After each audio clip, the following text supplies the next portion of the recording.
निम्नलिखित में से कौन सी किसी राज्य के राज्यपाल को दी गई विवेकाधीन शक्तियां हैं?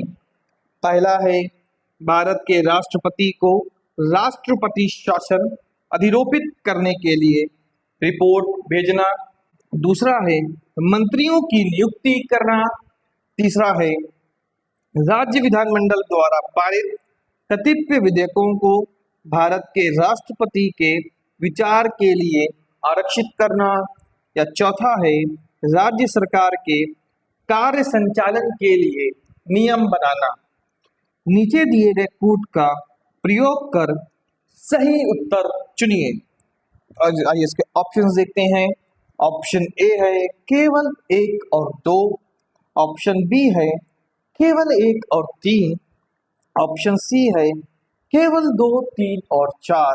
या ऑप्शन डी है 1, 2, 3 और 4। इसका उत्तर ऑप्शन बी होगा केवल 1 और 3। Hello guys, welcome to my channel history and polity. आज की हमारी क्लास में पॉलिटी से संबंधित एक प्रश्न है जिसकी पूर्ण व्याख्या की गई है। आइए आज की क्लास में शुरू करते हैं और प्रश्न देखते हैं। निम्नलिखित में से कौन सी किसी राज्य के राज्यपाल को दी गई विवेकाधीन शक्तियां हैं? पहला है भारत के राष्ट्रपति को राष्ट्रपति शासन अधिरोपित करने के लिए रिपोर्ट भेजना। दूसरा है मंत्रियों की नियुक्ति करना। या तीसरा है राज्य विधानमंडल द्वारा पारित कतिपय विधेयकों को भारत के राष्ट्रपति के विचार के लिए आरक्षित करना। चौथा है राज्य सरकार के कार्य संचालन के लिए नियम बनाना। नीचे दिए गए कूट का प्रयोग कर सही उत्तर चुनिए। आइए अब इसके ऑप्शंस देखते हैं। ऑप्शन ए है केवल 1 और 2। ऑप्शन बी है केवल 1 और 3। ऑप्शन सी है केवल 2, 3 और 4। या ऑप्शन डी है 1, 2, 3 और 4। इसका उत्तर ऑप्शन बी होगा केवल 1 और 3। आइए अब हम इसकी व्याख्या देखते हैं। इसकी व्याख्या है राज्यपाल की विवेकाधीन शक्तियां। भारतीय संविधान के अनुच्छेद 356(1) के तहत राज्यपाल द्वारा राष्ट्रपति को राष्ट्रपति शासन अधिरोपित करने के लिए रिपोर्ट भेजी जाती है, अतः कथन 1 सही है। अनुच्छेद 164 के तहत राज्य में मंत्रियों की नियुक्ति मुख्यमंत्री की सलाह पर की जाती है, अतः यहाँ राज्यपाल की विवेकाधीन शक्तियां नहीं हैं, इसलिए कथन 2 गलत है। अनुच्छेद 201 के तहत राज्यपाल राज्य विधानसभा द्वारा पारित विधेयकों को राष्ट्रपति के विचार के लिए आरक्षित रखता है, अतः कथन 3 सही है। अब अनुच्छेद 166 खंड 3 के तहत राज्यपाल राज्य सरकार के कार्यों को अधिक सुविधापूर्वक किए जाने के लिए नियम बनाएगा, लेकिन यह उसकी विवेकाधीन शक्ति नहीं है, बल्कि इसका प्रयोग वह राज्य मंत्री परिषद की सलाह के अनुसार करेगा, अतः कथन 4 गलत है। आइए अब हम अनुच्छेद 356(1) को के बारे में थोड़ी सी जानकारी प्राप्त करते हैं। आइए देखते हैं। भारतीय संविधान के अनुच्छेद 356(1) के तहत यदि भारत के राष्ट्रपति को राज्य के राज्यपाल की रिपोर्ट या अन्य माध्यम से यह समाधान हो जाता है कि किसी राज्य में ऐसी स्थिति उत्पन्न हो गई है जहां राज्य सरकार संविधान के प्रावधानों के अनुरूप कार्य नहीं कर सकती, तो वे उस राज्य में राष्ट्रपति शासन लागू कर सकते हैं। आइए अब अनुच्छेद 356(1) के तहत राष्ट्रपति शासन लागू होने पर निम्नलिखित कदम उठाए जाते हैं। आइए अब इसके कदम को देखते हैं, जिसमें पहला कदम है राज्य सरकार का निलंबन। अर्थात जब राष्ट्रपति शासन लगता है तो राज्य का जो मंत्रिमंडल होता है उसको निलंबित कर दिया जाता है, मतलब बर्खास्त कर दिया जाता है। ये देखते हैं, राष्ट्रपति राज्य सरकार को बर्खास्त कर सकते हैं और राज्य का प्रशासन सीधे केंद्र के नियंत्रण में आ जाता है।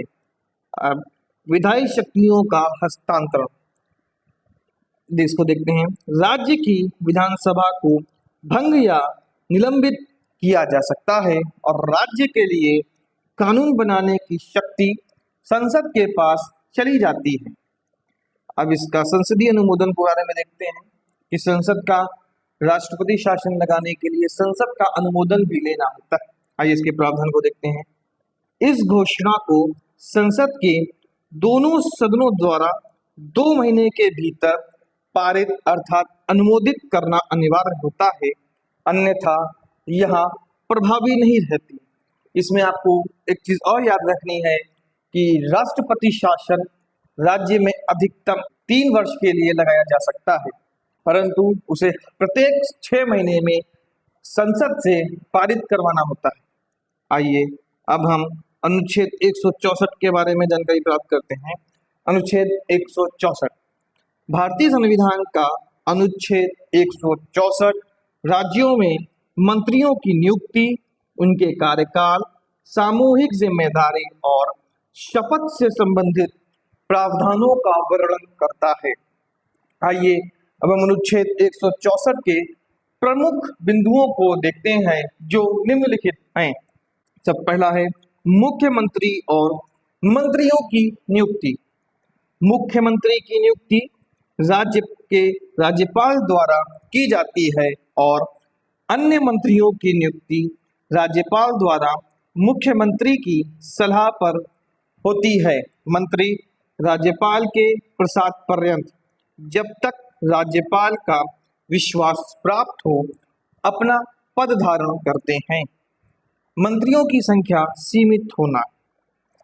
91वें संविधान संशोधन के अनुसार राज्य मंत्रिपरिषद में मुख्यमंत्री सहित कुल मंत्रियों की संख्या उस राज्य की विधानसभा की कुल सीटों की 15% से अधिक नहीं हो सकती।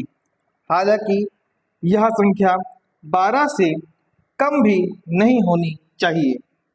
आइए हम इसके सामूहिक उत्तरदायित्व के बारे में देखते हैं। सामूहिक उत्तरदायित्व, मंत्रिपरिषद सामूहिक रूप से राज्य की विधानसभा के प्रति उत्तरदायी होती है।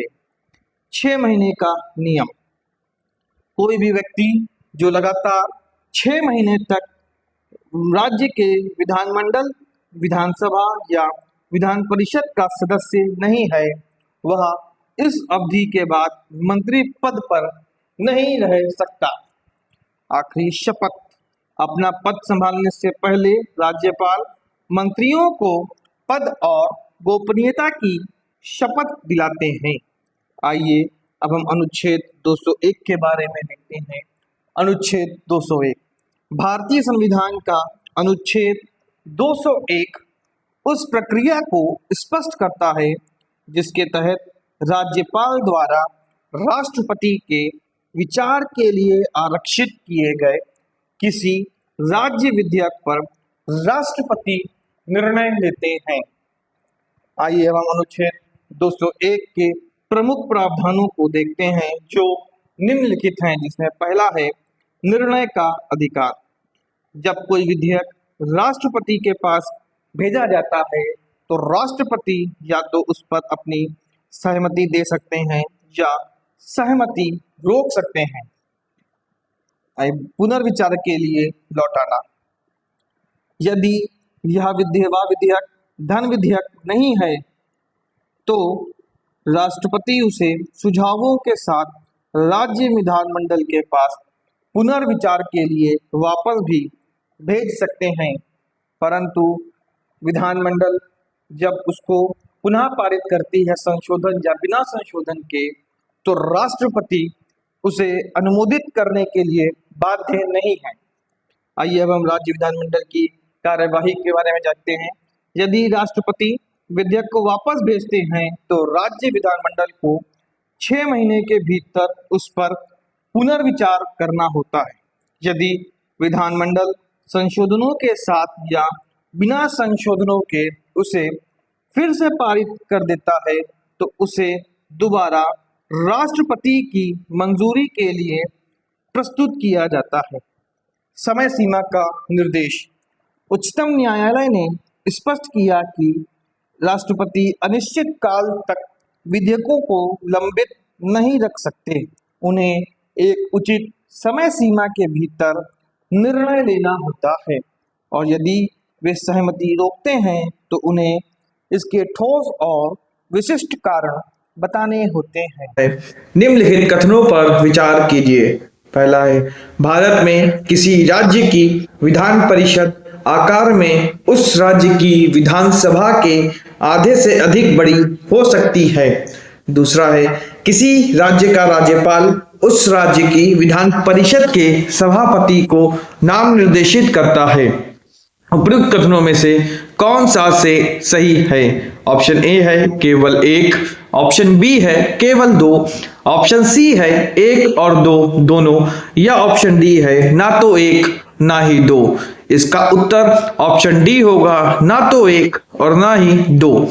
आइए इसकी व्याख्या देखते हैं। भारतीय संविधान के अनुच्छेद 171(1) के द्वारा स्पष्ट किया गया है कि विभिन्न विधान परिषद वाले राज्य की विधान परिषद के सदस्यों की कुल संख्या उस राज्य की विधानसभा के सदस्यों की कुल संख्या के आधे 1/3 से अधिक नहीं होगी। अतः कथन 1 गलत है।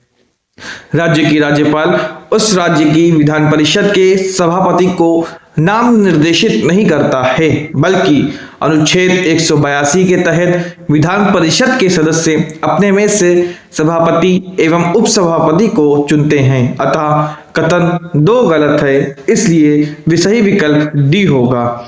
आइए अब विधान परिषद के बारे में देखते हैं। विधान परिषद राज्य विधानमंडल का उच्च सदन है। संविधान का अनुच्छेद 171 एक राज्य को अपनी विधानसभा के अतिरिक्त एक विधान परिषद रखने का विकल्प प्रदान करता है। वर्तमान में 6 राज्यों के पास विधान परिषद है। पहला है उत्तर प्रदेश, दूसरा है बिहार, तीसरा महाराष्ट्र, चौथा कर्नाटक, पांचवा आंध्र प्रदेश और छठा है तेलंगाना। राज्य विधान परिषद कैसे बनाया समाप्त किया जाता है?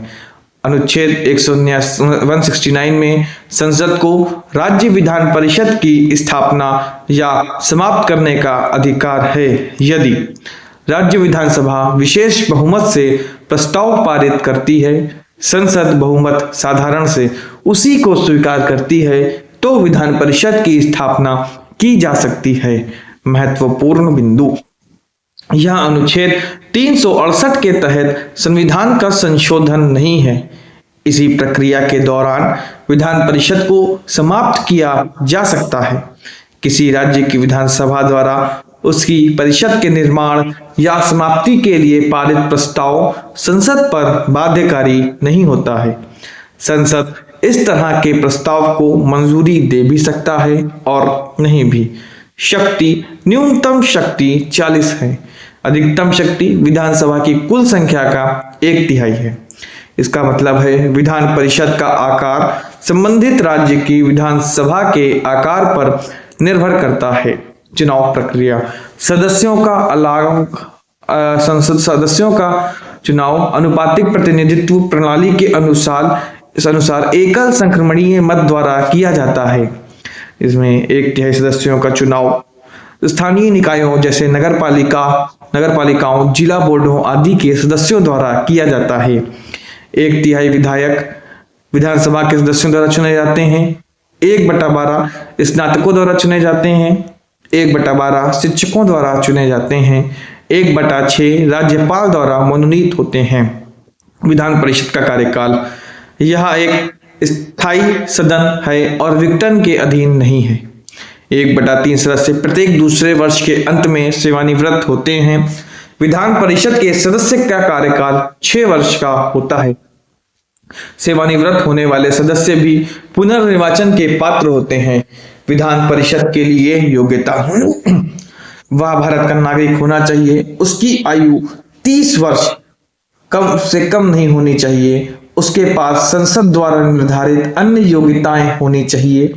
जन प्रतिनिधित्व अधिनियम 1951 के अनुसार अतिरिक्त योग्यताएं, विधान परिषद के लिए चुने जाने वाले व्यक्ति को संबंधित राज्य के विधानसभा क्षेत्र से निर्वाचन होना चाहिए या संबंधित राज्य का निवासी होना चाहिए। अध्यक्ष विधान परिषद का अध्यक्ष विधान परिषद का सदस्य होना चाहिए। अध्यक्ष का चुनाव सदस्यों में से होता है। नोट, यह राज्यसभा के विपरीत है, जहां सभापति राज्यसभा का सदस्य नहीं होता है। इस्तीफा, उप सभापति डिप्टी चेयरमैन को, प्रतिनिधि सभापति, उप सभापति डिप्टी चेयरमैन को विधान परिषद का सदस्य होना चाहिए। उप सभापति का चुनाव परिषद के सदस्यों में से होता है। इस्तीफा, अध्यक्ष को निष्कासन अध्यक्ष की तरह ही की प्रक्रिया। उप सभापति को हटाने के लिए 14 दिन का अग्रिम नोटिस दिया जाता है। यदि परिषद के तत्कालीन सदस्यों द्वारा प्रस्ताव पारित किया जाता है तो उपाध्यक्ष को हटाया माना जाता है। धन्यवाद। अगर आपको वीडियो पसंद आया हो तो आप वीडियो को लाइक, कमेंट और शेयर अवश्य करें तथा ऐसे ही नॉलेजेबल वीडियोस के लिए चैनल को सब्सक्राइब करें तथा अगर आपको इसकी पीडीएफ चाहिए तो इसकी पीडीएफ आपको मेरे टेलीग्राम चैनल पर मिल जाएगी, जिसका लिंक आपको डिस्क्रिप्शन बॉक्स में मिल जाएगा।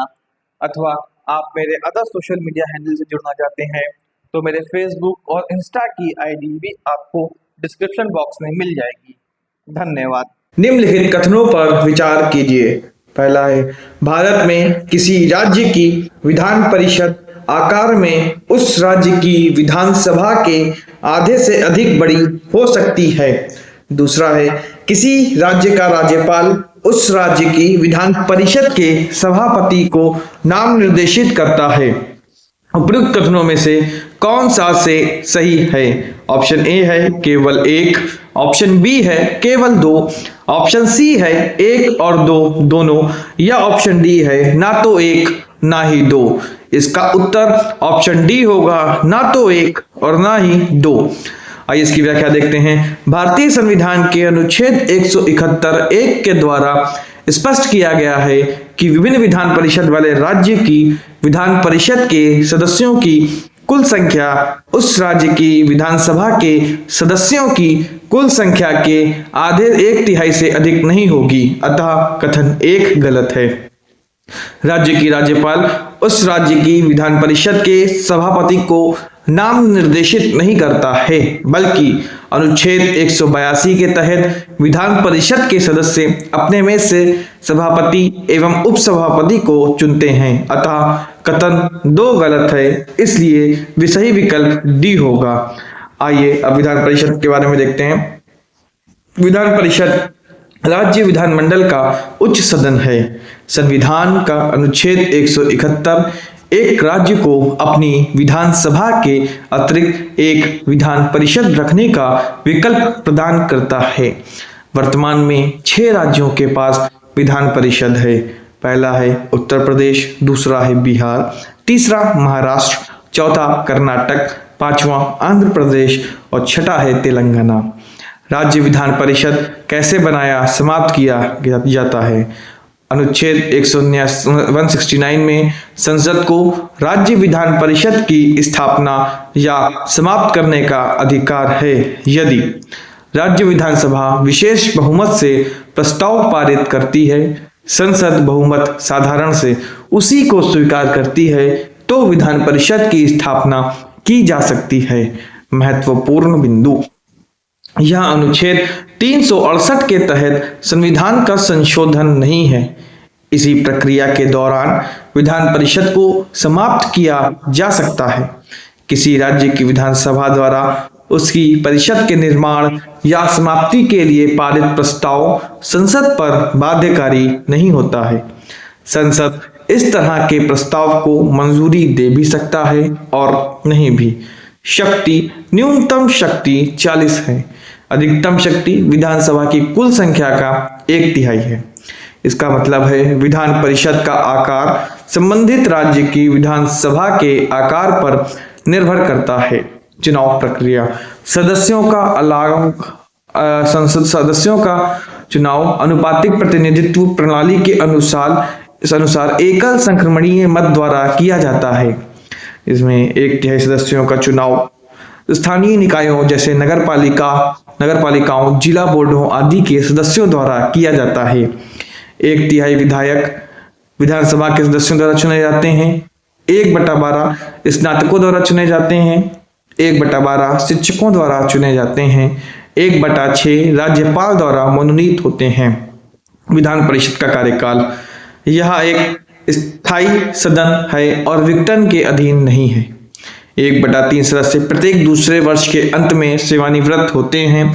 विधान परिषद के सदस्य का कार्यकाल 6 वर्ष का होता है। सेवानिवृत्त होने वाले सदस्य भी पुनर्निर्वाचन के पात्र होते हैं।